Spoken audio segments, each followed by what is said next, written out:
Ika-22 Kabanata. Ang planong pagpatay kay Jesus. Nalalapit na noon ang pista ng tinapay na walang pampaalsa na tinatawag ding pista ng paglampas ng anghel. Ang mga namamahalang pari at ang mga tagapagturo ng kautusan ay naghahanap ng paraan upang maipapatay si Jesus nang hindi magkakagulo dahil natatakot sila sa mga tao. Nakipagkasundo si Judas sa mga kaaway ni Jesus. Pumasok si Satanas kay Judas na tinatawag na Iscariote. Isa siya sa 12 tagasunod ni Jesus. Pumunta siya sa mga namamahalang pari at mga opisyal ng mga gwardiya sa templo at pinag-usapan nila kung paano niya maibibigay sa kanila si Jesus. Natuwa sila at nakipagkasundo kay Judas na bayaran siya. Pumayag naman si Judas sa kasunduan at mula noon, humanap siya ng pagkakataon upang maibigay sa kanila si Jesus nang hindi nalalaman ng mga tao. Paghahanda ng hapunan para sa pista. Dumating ang pista ng tinapay na walang pampaalsa, at sa araw na ito, kailangang maghandog ang mga Hudyo ng tupa na kakainin nila sa pista ng paglampas ng anghel. Kaya inutusan ni Jesus sina Pedro at Juan, "Ihanda ninyo ang hapunan natin para sa pista ng paglampas ng anghel." Nagtanong sila, "Saan niyo po kami gustong maghanda?" Sumagot si Jesus, "Pagpasok ninyo sa lungsod ng Jerusalem, sasalubungin kayo ng isang lalaking may pasan na banga ng tubig. Sundan ninyo siya sa bahay na papasukan niya, at sabihin ninyo sa may-ari ng bahay, ipinapatanong ng guro kung saan ang kwartong kakainan niya ng hapunan na kasama ang mga tagasunod niya upang ipagdiwang ang pista ng paglampas ng anghel.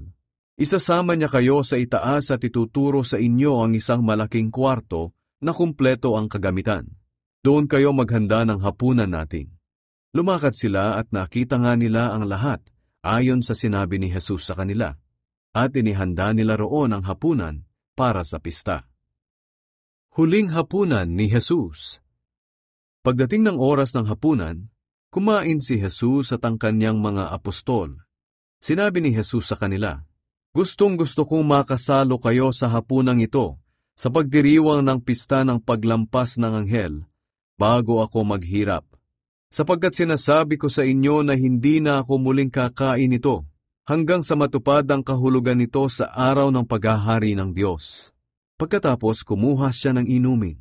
Nagpasalamat sa Diyos at sinabi sa kanila, "Kunin ninyo ito at paghati-hatian. Sinasabi ko sa inyo na hindi na ako muling iinom ng inuming mula sa ubas hanggang sa araw ng paghahari ng Diyos." Pagkatapos kumuha siya ng tinapay, at matapos magpasalamat sa Diyos, ay hinati-hati niya ito at ibinigay sa kanila.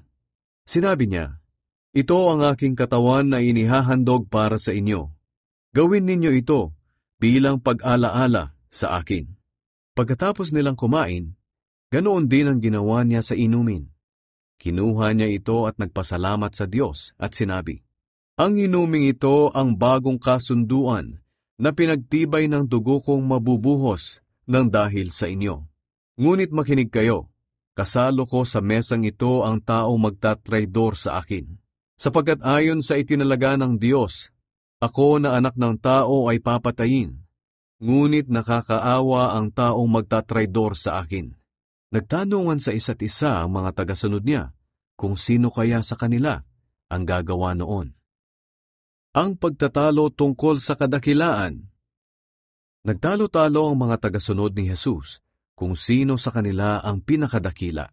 Kaya sinabi sa kanila ni Jesus, "Sa mundong ito ang mga hari ay pinapanginoon ng mga nasasakupan nila, at ang mga may kapangyarihan ay gustong tawagin na tagatulong ng mga tao. Ngunit hindi kayo dapat maging ganoon. Ang mas mataas ay dapat magpakababa, at ang pinuno ay dapat maging tulad ng isang tagapaglingkod. Sapagkat sino ba ang mas mataas? Ang pinaglilingkuran o ang naglilingkod? Siyempre ang pinaglilingkuran. Ngunit naglilingkod ako sa inyo, kahit na ako ang Panginoon ninyo. Kayo ang nanatiling kasama ko sa mga pagsubok na dinaranas ko. Kaya kung paanong binigyan ako ng aking ama ng kapangyarihang maghari, kayo rin ay bibigyan ko ng ganoong kapangyarihan. Makakasalo ko kayo sa aking mesa sa aking kaharian, at uupo kayo sa mga trono upang mamahala sa 12 lahi ng Israel. Sinabi ni Jesus na ikakaila siya ni Pedro. Sinabi ni Jesus kay Pedro, "Simon, makinig kang mabuti. Humingi ng pahintulot si Satanas sa Diyos na subukin niya kayong lahat, tulad ng pag-aalis ng ipa sa mga trigo. Ngunit nanalangin ako para sa inyo, na huwag manghina ang inyong pananampalataya. At kapag nagbalik loob ka na, palalakasin mo ang pananampalataya ng iyong mga kapatid." Sumagot si Simon, "Panginoon, handa po akong mabilanggo o mamatay na kasama ninyo." Pero sinabi sa kanya ni Jesus, "Pedro, tandaan mo, bago tumilaok ang manok ngayong gabi, 3 beses mong ikakaila na kilala mo ako." Sa panahon ng kahirapan. Pagkatapos sinabi ni Jesus sa mga tagasunod niya, "Noong suguin ko kayo ng walang dalang pitaka, bag o sandalyas, kinulang ba kayo?" Sumagot sila, "Hindi po." Ngunit ngayon, sabi ni Jesus, "Kung may pitaka o bag kayo, dalhin ninyo. At kung wala kayong espada, ipagbili ninyo ang damit ninyo at bumili kayo ng espada. Sapagkat sinasabi ko sa inyo na kailangang matupad ang sinasabing ito ng kasulatan tungkol sa akin." Itinuring siyang isang kriminal, at natutupad na ito ngayon. Sinabi ng mga tagasunod niya, "Panginoon, may 2 po kaming espada." "Tama na iyan," sagot niya. Nanalangin si Jesus sa bundok ng mga Olibo. Lumabas si Jesus sa Jerusalem at gaya ng nakaugalian niya, pumunta siya sa bundok ng mga Olibo. Sumama rin ang mga tagasunod niya. Pagdating nila roon, sinabi niya sa kanila, "Manalangin kayo upang hindi kayo madaig ng tukso." Iniwan niya ang mga tagasunod niya at lumayo ng kaunti. Pagkatapos, lumuhod siya at nanalangin, "Ama, kung maaari ay ilayon niyo sana sa akin ang mga paghihirap na darating. Ngunit hindi ang kalooban ko ang masunod, kundi ang kalooban ninyo." Nagpakita sa kanya ang isang anghel mula sa langit at pinalakas siya. Dahil sa paghihirap ng kanyang kalooban, lalo siyang nanalangin ng taimtim, at ang mga pawis niya ay parang dugo na tumutulo sa lupa. Pagkatapos, tumayo siya at binalikan ang mga tagasunod niya, pero nadatnan niya silang natutulog dahil napagod sila sa matinding paghihinagpis. Kaya sinabi niya sa kanila, "Bakit kayo natutulog? Bumangon kayo at manalangin, upang hindi kayo madaig ng tukso." Ang pagdakip kay Jesus. Nagsasalita pa si Jesus nang dumating ang maraming tao. Si Judas na isa sa 12 tagasunod ang nangunguna sa kanila. Nilapitan niya si Jesus at hinalikan. Sinabi ni Jesus sa kanya, "Judas, tinatraidor mo ba ako na anak ng tao sa pamamagitan ng isang halik?" Nang makita ng mga kasamahan ni Jesus ang mga nangyayari, sinabi nila, "Panginoon, tatagain na ba namin sila?" At tinaga ng isa sa kanila ang alipin ng punong pari at naputol ang kanang tainga nito. Pero sinaway sila ni Jesus, "Tama na iyan." Hinipon niya ang tainga ng alipin at pinagaling ito. Pagkatapos kinausap ni Jesus ang mga namamahalang pari, mga opisyal ng mga gwardya sa templo, at ang mga pinuno ng mga Hudyo na naroon upang dakpin siya. "Isa ba akong tulisan? Bakit kailangan pa ninyong magdala ng mga espada at mga pamalo upang dakpin ako? Araw-araw akong nasa templo at naroon din kayo. Bakit hindi niyo ako dinakip? Ngunit ito na ang pagkakataong ibinigay sa inyo upang dakpin ako. At sa sandaling ito ay nag-ahari ang kadiliman." Ipinagkaila ni Pedro na kilala niya si Jesus.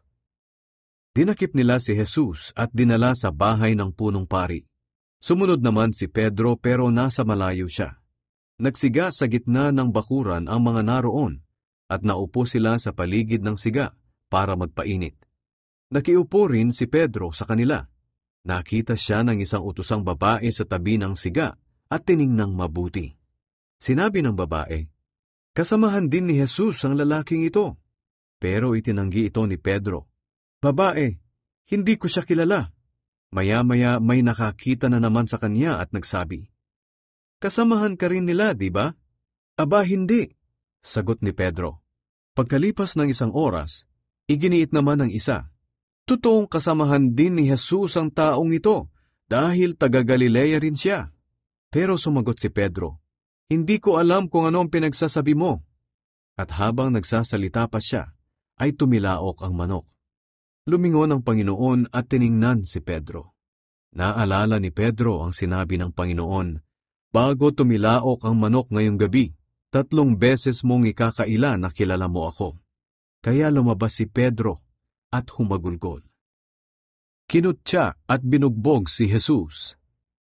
Samantala, kinutya at binugbog si Jesus ng mga nagbabantay sa kanya. Piniringan nila siya at sinuntok at tinanong, hulaan mo, sino ang sumuntok sa iyo? At marami pa silang sinabing masama laban sa kanya. Dinala si Jesus sa korte ng mga Hudyo.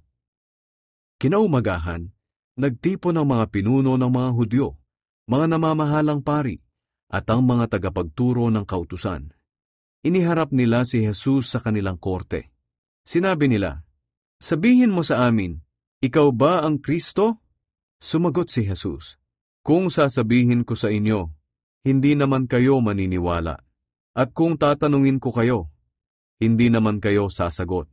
Ngunit mula ngayon, ako na anak ng tao ay uupo na sa kanan ng makapangyarihang Diyos.